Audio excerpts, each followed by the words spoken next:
Here's what leads this hour. Investigations into the Chris Hani Baragwanath Hospital piping theft continue.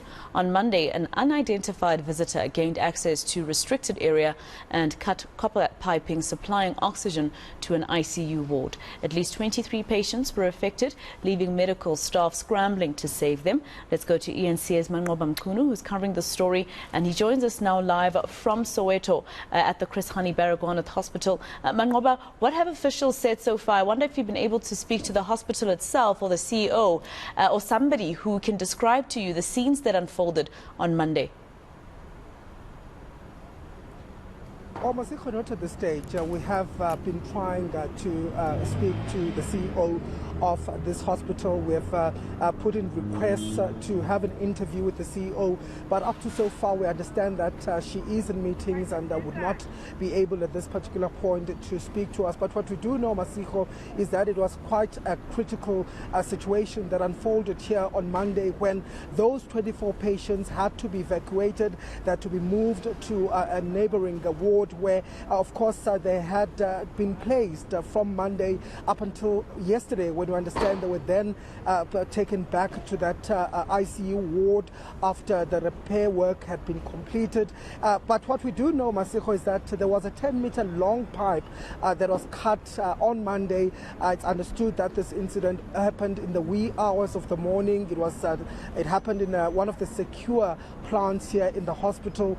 The circumstances surrounding that, of course, are still being probed at this particular point. There are questions, of course, as to how such a security breach could happen at one of the biggest hospitals in Africa.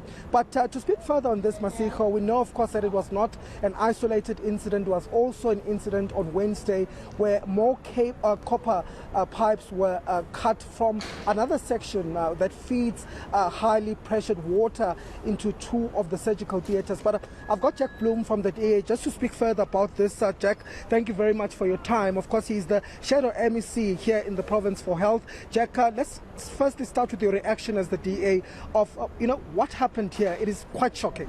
No, well, absolutely. I mean, people are conscienceless. It's not stealing from a bank. This is stealing from a hospital. The patients' lives are at risk. It just shows you how, morals have degraded in our society.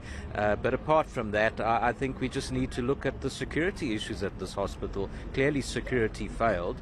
And they spend 20 million rand a year on a security company at this hospital. Surely they should be getting better value for money. And where are the security cameras? Surely we should have security cameras at this hospital. Okay, let's talk about that issue. I mean, it is such a big hospital and one would expect that security will be tight. I mean, the fact that people went inside surely is very concerning. Well, it is. You would think that they would have security cameras everywhere, especially at sensitive areas like ICU units. And the reality, of course, is that thefts take place at this hospital all the time. I think that this hit the headlines because patients had to be moved from an ICU unit. But we had another incident where oxygen was cut off from a theatre and they had to cancel operations. So it's really bad. I mean, the reality is that this is a very busy hospital. They need to operate at peak efficiency, and we keep having thefts that are endangering patients' lives, disrupting operations. So the DA is calling for a thorough review of all security contracts at Gauteng public hospitals. They were last awarded in 2016 for a 2-year contract, and they've just been irregularly rolled over and over again. I mean, this is completely wrong. I think we need a brand new tender, get decent companies, and make sure that they do their job. What do you know so far, Jack, about this incident? Of course, at this particular point, the department not confirming any fatalities. What do you know so far as the day? Well, a professor at this hospital has said that one of the patients that moved subsequently died. We don't know if it's directly related, but certainly it doesn't help if you're in an ICU unit and you have to be transferred to another unit. But I think that...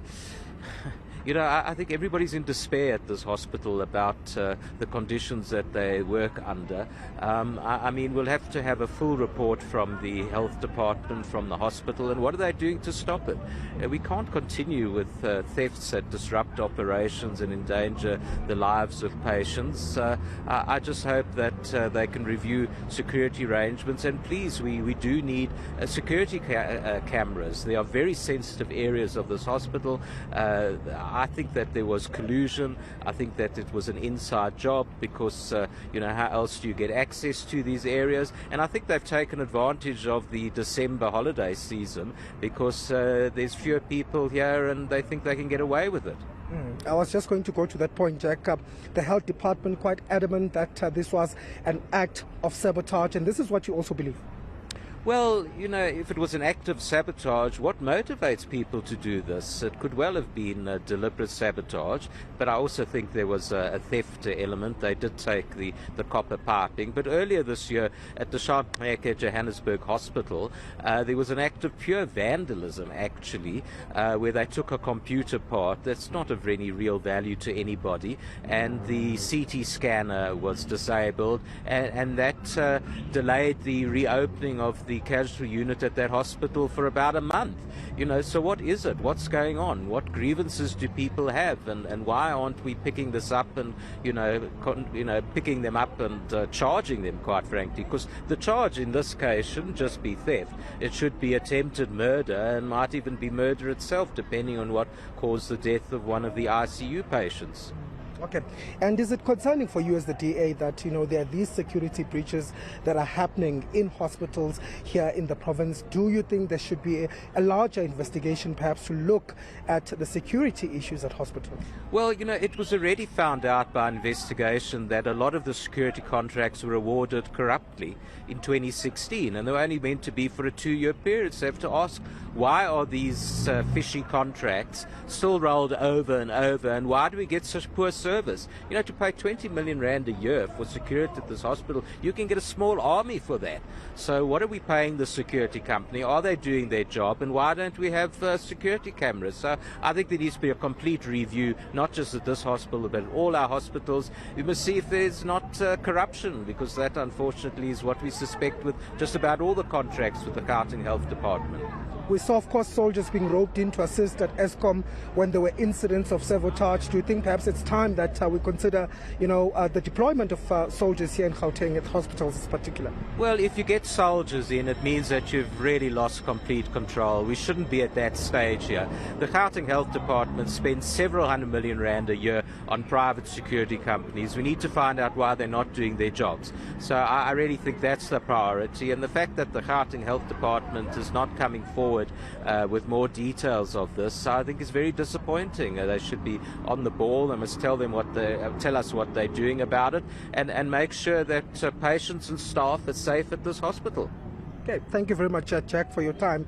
That was Jack Bloom, the Shadow DA, Health MEC here in the province, just giving his view on the incident that occurred here. Of course, quite concerned, as you can hear, about the security here at the hospital, saying that there should be a wide-scale investigation to look exactly what happened here. But of course, we know that police are also probing this incident. We know that the Hawks have also been roped in to investigate what really happened here. They've sent a team of investigators that are going to be speaking to some of the staff as well as security personnel with regards to that particular investigation. But of course, crucial questions: how did this breach occur? Were the cameras in place? And really, who could be behind this? That forms part of that investigation.